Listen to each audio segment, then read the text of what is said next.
So Dr. Julie is joining us this morning for the first part of a three-part series on this exact topic. Dr. Julie, a lot of us realize that our childhood trauma has some effect on us, but talk to us how it specifically affects us in this area of weight loss or weight maintenance. Yeah.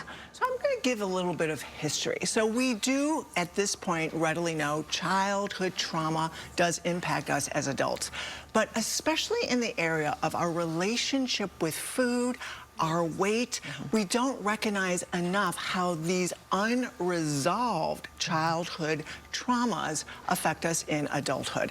So there was information gathered in the 1980s, published in the 1990s, the Adverse Childhood Experiences Survey.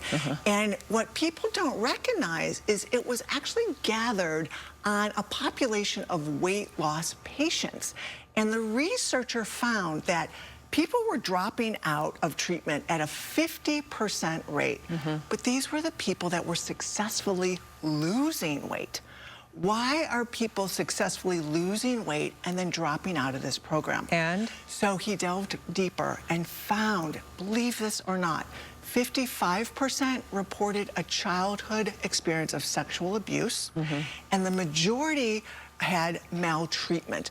Physical abuse, emotional neglect, domestic violence in their histories. So help me understand how those traumas in our childhood affect this specific area of our life. Again, either weight loss or weight maintenance. Absolutely. So if there is an experience that creates what's called toxic stress, your nervous system is heightened on a regular basis that says fight or flight. Okay. Well, we then need to self-soothe.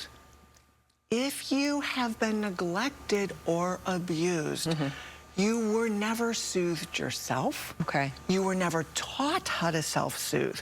Your system is activated. And guess what we all use as what I call your default self-soother? Food.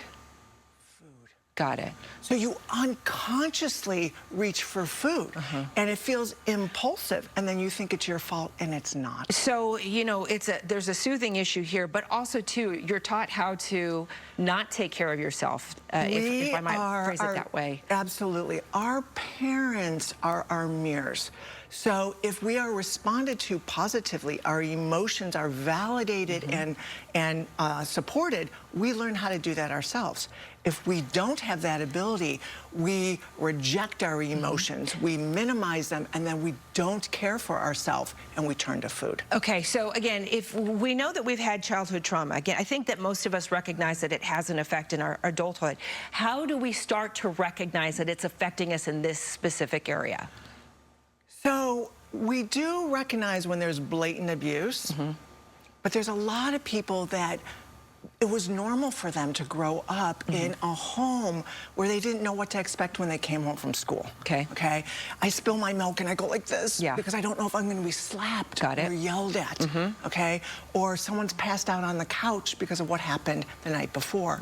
They think it's normal. So they don't recognize that this is affecting me. So I'm wanting to start connecting the dots. Okay, we're going to start talking about some warning signs that might not be readily apparent. So that you can start recognizing, is this affecting me?